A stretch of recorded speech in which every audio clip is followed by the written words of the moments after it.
Hello दोस्तों, मैं खेमराज आपका स्वागत करता हूं आपके अपने यूट्यूब चैनल रेलवे की पाठशाला पे। दोस्तों आज हम बात करेंगे कि रेलवे में मेरा रो मार्क्स कितना था और आफ्टर नॉर्मलाइजेशन मेरा जो स्कोर था वो कितना था। और दोस्तों इसी वीडियो में आपको बताऊंगा कि रो मार्क्स जो होता है वो कैसे कैलकुलेट किया जाता है और नॉर्मलाइजेशन जो होता है वो कैसे कैलकुलेट किया जाता है रेलवे में। तो चलिए शुरू करते हैं आज के इस वीडियो को। उससे पहले आपसे रिक्वेस्ट है, रेलवे संबंधित ताजा एंड ऑथेंटिक अपडेट पाने के लिए अभी हमारे चैनल को सब्सक्राइब कर दीजिएगा और बेल आइकन को ऑन कर दीजिएगा। जैसे ही कोई वीडियो डालें तो उसका अपडेट आपको मिल जाए। तो चलिए दोस्तों शुरू करते हैं आज के इस वीडियो को। और बैकग्राउंड देखकर आप समझ रहे होंगे दोस्तों कि मैं घर आया हुआ हूं, है ना। 10-11 दिन के बाद मैं सीएल लेकर 3 दिन के सीएल लेकर घर आया हुआ हूं। तो उसका एक वीडियो मैं बनाऊंगा कि रेलवे में जो लीव ली जाती है वो कैसे ली जाती है, सिक लीव, कैजुअल लीव, है ना, जो भी लीव मिलती है, एचएलएपी, एलएपी, उनके बारे में एक डेडिकेटेड वीडियो बहुत जल्दी आपके सामने आ जाएगा। चलिए दोस्तों बात करते हैं रो मार्क्स क्या होता है और आपका नॉर्मलाइजेशन स्कोर होता है वो क्या होता है। पहले तो मैं अपना मार्क्स है जो आपको स्क्रीन पर यहां पर दिखाई दे रहा हूं कि मेरे जो आफ्टर नॉर्मलाइजेशन जो मार्क्स है वो दोस्तों कितने थे। तो आपको स्क्रीन पर दिख रहा होगा 74.76, ये मेरे नॉर्मलाइजेशन स्कोर था। और दोस्तों मेरे जो रो मार्क्स आए थे वो आए थे 70.20, यानी कि 70.20 मेरा रो मार्क्स था और ये नॉर्मलाइजेशन होकर दोस्तों ये आपके 74.76 हो गया था।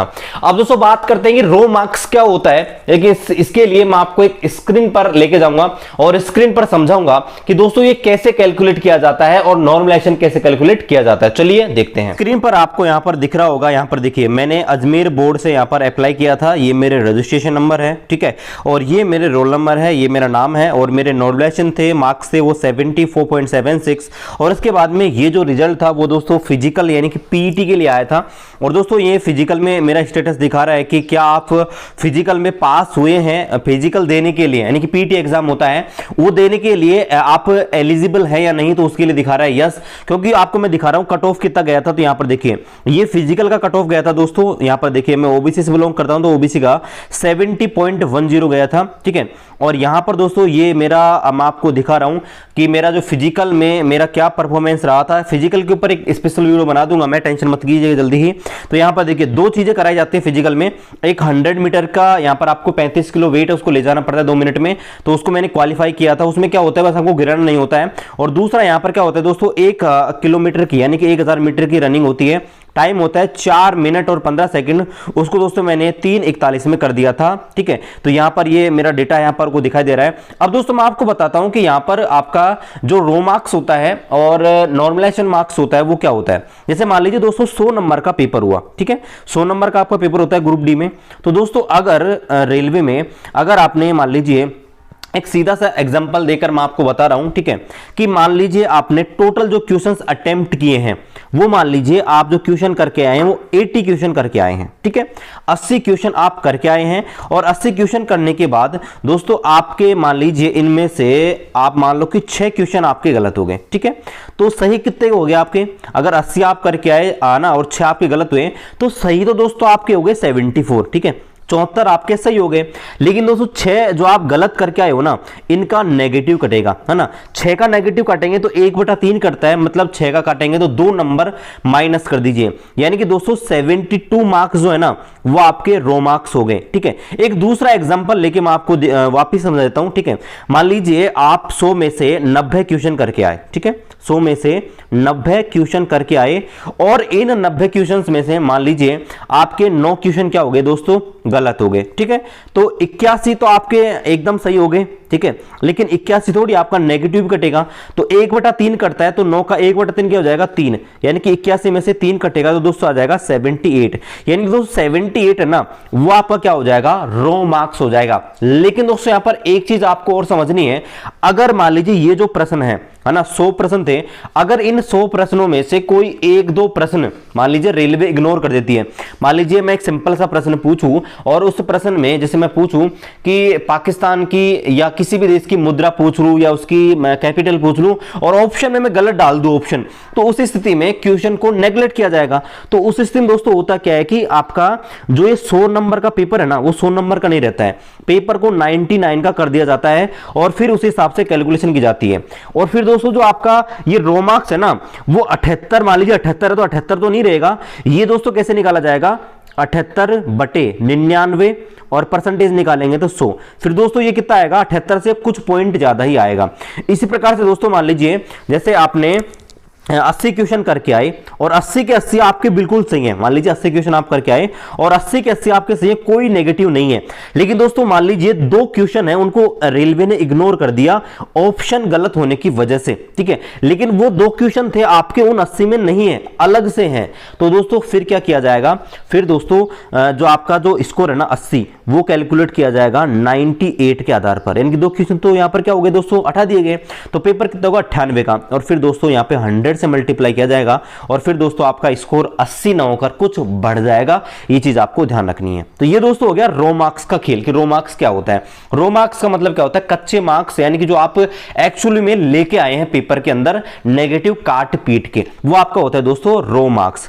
अब दोस्तों नॉर्मलाइजेशन क्या है, नॉर्मलाइजेशन रेलवे का एक सिस्टम होता है जिसमें क्या होता है दोस्तों कि अलग अलग शिफ्टों में पेपर होता है। मान लीजिए ये आपका 4 शिफ्ट में ले लेता हूं एक एग्जांपल के माध्यम से कि 4 शिफ्ट हैं और इन शिफ्टों को मैंने बोल दिया कि A B C D, ठीक है। तो मान लीजिए कि जो पेपर का लेवल है चारों शिफ्टों में अलग अलग है। जो पेपर A है उसका लेवल थोड़ा हाई है, तो जो इंटेलिजेंट परसेंटेज लिए जाते हैं भाई इतने परसेंट लोगों का देखा जाता है। तो मान लीजिए कि जो एवरेज जो टॉप लड़के हैं 1% लड़के हमने ले लिए, बेस्ट जो मान लीजिए 1000 लड़कों ने अगर पेपर दिया तो उनमें 1% यानी कि 10 जनों का एवरेज स्कोर चेक किया तो मान लीजिए 70 आया, बी वाले के किया तो 80 आया, और सी वाले का देखा तो 90 आया, और डी वाले का देखा तो 100 आया। अब इसका मतलब यह है कि दोस्तों कि डी वाले का पेपर क्या है, इजी है, और ए वाले का क्या है, कठिन है। तभी तो वहां पर जो परसेंटेज जो टॉप लड़के थे मतलब 1% जो टॉपर हैं उनका स्कोर का एवरेज लिया जाता है। तो यहां पर देखा कि जो ए शिफ्ट में जितने भी लोगों ने एग्जाम दिया और डी शिफ्ट में जितने भी लोगों ने एग्जाम दिया तो ये पाया कि भाई ए में क्या है कि जो टॉपर थे, है ना, टॉपर ले लिए 1% ले लिए कि भाई 1000 लोगों ने पेपर दिया तो 10 जनों का एवरेज देखा, जो टॉपर थे उनका 70 मार्क्स आ रहा था और इसके जो टॉपर थे उनका 100 में से 100 आ रहा था। तो इस वजह से रेलवे क्या करता है कि भाई जो 70 वाला है ना उसको एक्स्ट्रा मार्क दे देता है। अब दोस्तों ये बहुत एक प्रकार से गलत भी है ना। सही तो क्या बोले, सही जब होता जब 3-4 मार्क्स बढ़ा दिए जाए, 5-7 मार्क्स बढ़ा दिए जाए, लेकिन दोस्तों इसमें क्या होता है कि 30 से 40 मार्क्स भी बढ़ा दिए जाते हैं, ठीक है। अब आप में से बहुत सारे पूछेंगे कि सर इसमें नेगेटिव क्वेश्चंस का कोई रोल होता है, नहीं होता। दोस्तों इसके बारे में कोई कुछ भी अपडेट नहीं बता सकता। नॉर्मलाइजेशन का जो फॉर्मूला दे रखा है दोस्तों रेलवे ने, वो दोस्तों किसी का समझ आता ही नहीं है, ठीक है। तो वो ज्यादा चीज नहीं है, बस आप तो ये रखना कि आप जितने भी क्वेश्चन करें मैक्सिमम से मैक्सिमम करें, नेगेटिव कम से कम करें, बस मेरा तो यही है। तो ये होता है दोस्तों नॉर्मलाइजेशन। नॉर्मलाइजेशन क्या होता है, सामान्यीकरण। मतलब जैसे 70 नंबर वाला था तो 70 नंबर वाला जो था उसका जो नॉर्मलाइजेशन बढ़ाकर इससे भी ज्यादा कर दिया जाता है, मतलब 100 से भी ऊपर कर दिया जाता है। जी हाँ दोस्तों, आप बिल्कुल सही सुन रहे हो। स्कोर है वो दोस्तों पिछली बार रेलवे ग्रुप डी में 2018 में 121 नंबर आए थे हाईएस्ट टॉपर के, जबकि पेपर 100 नंबर का ही था। तो दोस्तों ये होता है नॉर्मलाइजेशन। नॉर्मलाइजेशन में बहुत सारे स्टूडेंट के साथ बुरा भी हो जाता है, और ये मान के चलिए मेरे साथ भी जैसे बुरा ही हुआ था कि 70 रो मार्क्स थे, फिर भी सिलेक्शन मतलब बहुत परेशानियों के साथ हुआ और पोस्ट ऐसी मिली। और जैसे मेरे बहुत सारे जानकार हैं जिनके 45 नंबर आए थे, 50 नंबर आए थे, और दोस्तों उनके 80 नंबर हो गए तो उनको अच्छी पोस्ट मिल गई। तो ऐसा होता है दोस्तों, ठीक है। तो ये आपका नॉर्मलाइजेशन होता है, रो मार्क्स होता है। ओके गाइस, ठीक है। ओके गाइस, तो आपके बहुत सारे कॉमेंट आए थे, बहुत सारे डाउट आए थे कि सर आपका नॉर्मलाइजेशन मार्क्स दिखा दीजिए, रो मार्क्स दिखा दीजिए। तो इसके ऊपर मैंने वीडियो बना दिया है। अगर किसी और टॉपिक के ऊपर आपको वीडियो बनाना है या इसके अलावा आपको कोई सजेशन है, नीचे कमेंट बॉक्स में जरूर यहां पर कमेंट जरूर कीजिएगा, रिप्लाई देने की पूरी कोशिश करेंगे। और मैंने ग्रुप डी की जॉब क्यों यहां पर मैंने चूज की, मतलब क्यों मैंने ज्वाइन किया, क्योंकि आपको पता है ग्रुप डी की जॉब कैसे होती है, स्पेशली ट्रैकमैन की। तो मैंने क्यों ज्वाइन किया, एक वीडियो बहुत जल्दी आपके सामने आएगा, उसके लिए स्टे ट्यून कीजिएगा। मिलते हैं गाइस अगले वीडियो में, तब तक जय हिंद, वंदे मातरम।